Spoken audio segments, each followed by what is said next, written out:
Hello and welcome to the School Report, where we talk about people, news, and events across Portsmouth Public Schools. I'm Sharice Newsom, your Public Information Officer. Well, who knows more about schools than Mr. James Bridgeford? He served on the school board for 26 years. That's the longest term of any of the current school board members in Southampton Roads.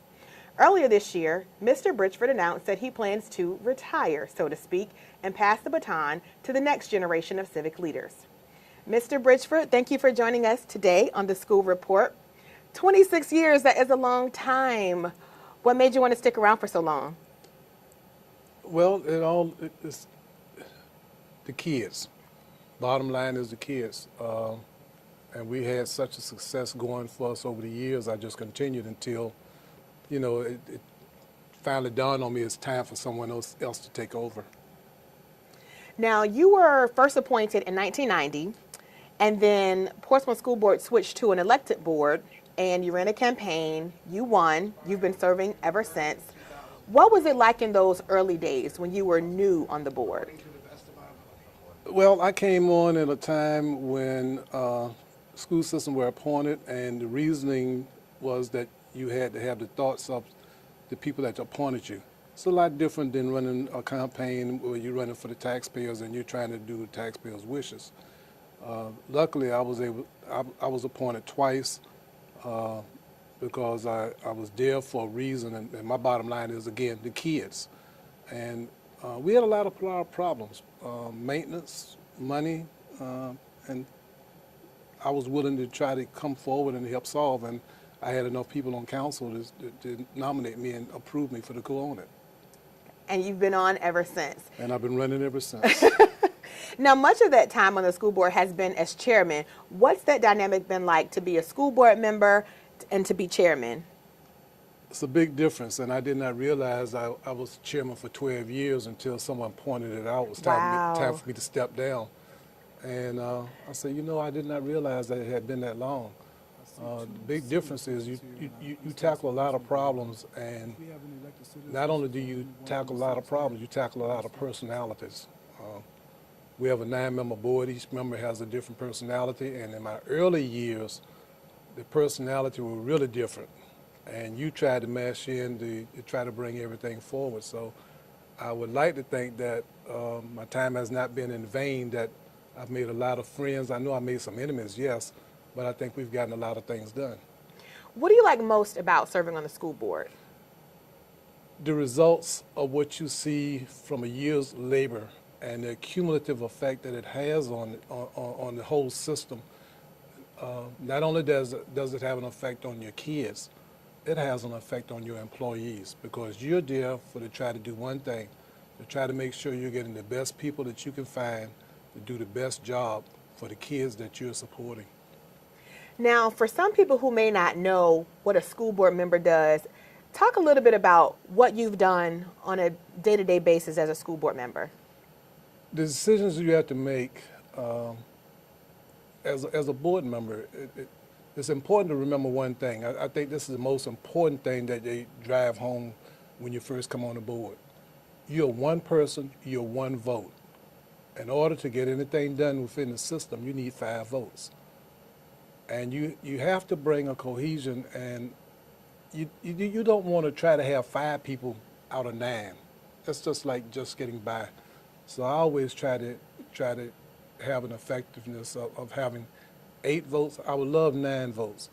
And a lot of times we got a lot of 8 and 9 votes on some critical issues.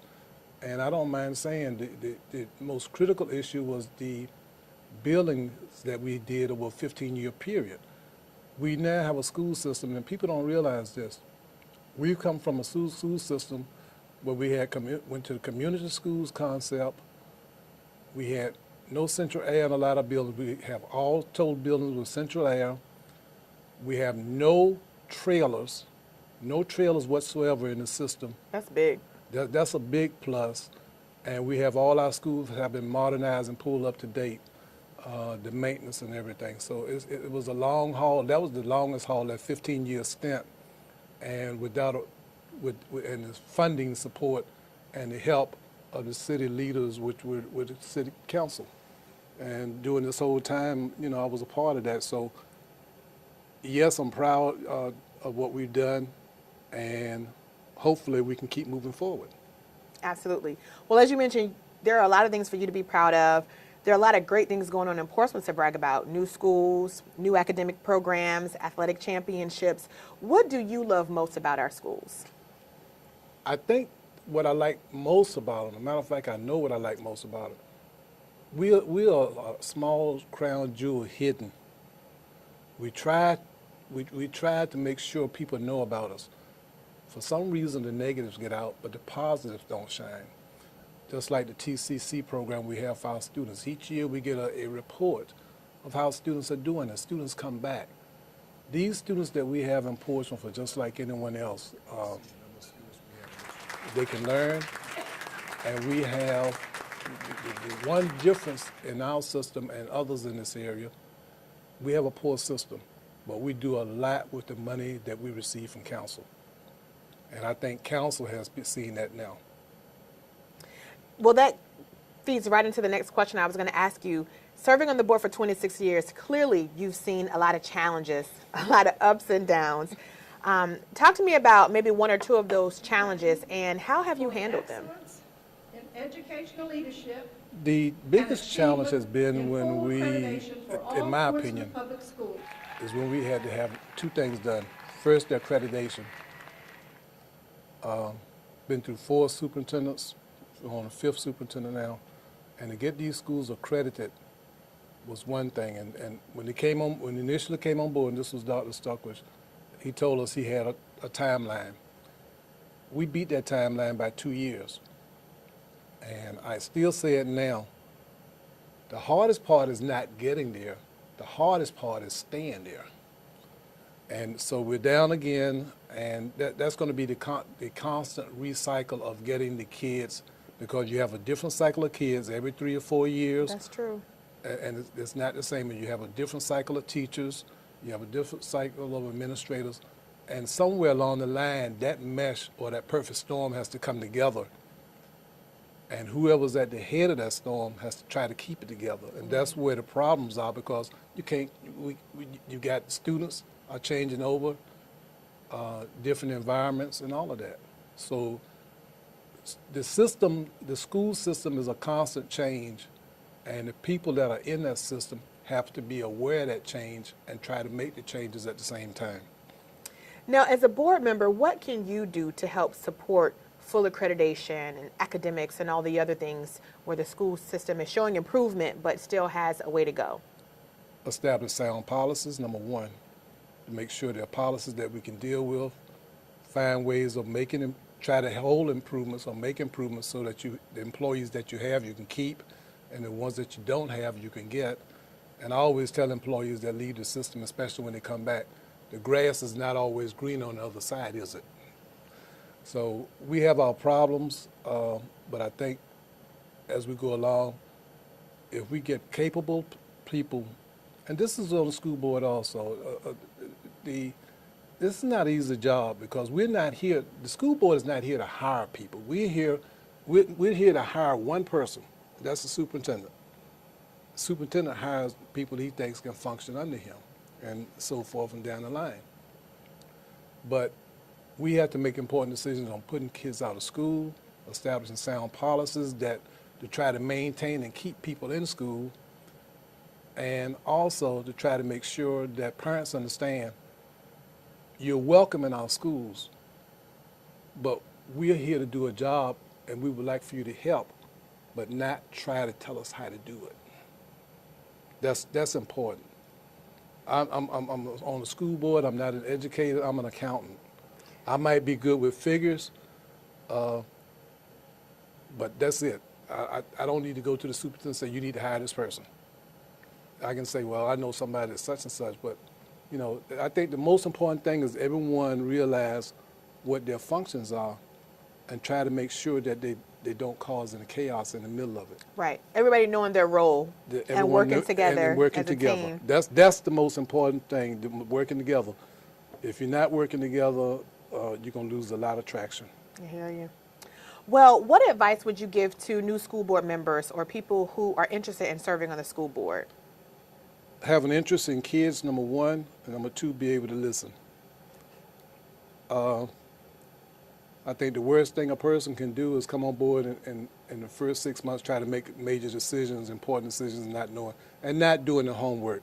That is the most important thing. If you haven't done your homework, and you can easily tell people that haven't done the homework, at least being the former chair, I can tell the board members that have looked at their package for the first time when they got into the meeting, or they're trying to play it by ear because they haven't looked at a sheet of paper. The information that's given to you is given to you for a reason, and you have to make your decisions on that, and as well as ask your questions.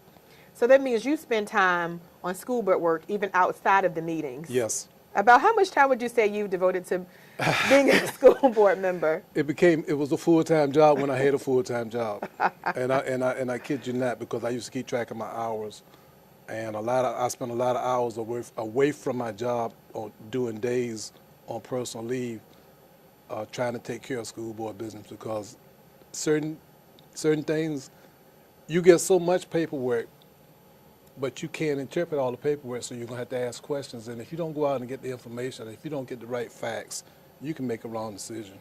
And the worst thing that could possibly happen is you make a bad decision, and it comes out to cost you money or students. Well, that speaks to your dedication as a school board member, as chair, 26 years. So you spent all this time serving the students of Portsmouth. Now what are you going to do as you retire and don't have to go to all those board meetings? Well, since I'm fully retired, I can pick and choose. And as someone told me, I've learned how to say no, because I've been asked to do a couple of things and I've said no to them. I've just about taken a year's rest, and to be honest with you, I'm going to treat myself to a vacation. I got a couple of things planned, and what I don't plan on doing is going back to work. And I'll be honest with you, volunteer is the hardest work there is. And I sponsor a team with an organization for football, and I've done coaching, so I might go back into that. I love working with kids, and I might get involved in that again. But I will not drop the school system completely. I hear you. I'll be involved with the school system. It's just that I won't be out front. I hear you. Well, we still need you, and you're always still welcome. Mr. Bridgeford, thanks for being here today. And thank you for tuning into the School Report. Keep watching for more information about news and events and the special people we have working in Portsmouth Public Schools. I'm Sharice Newsom, your Public Information Officer, and I'll see you next time.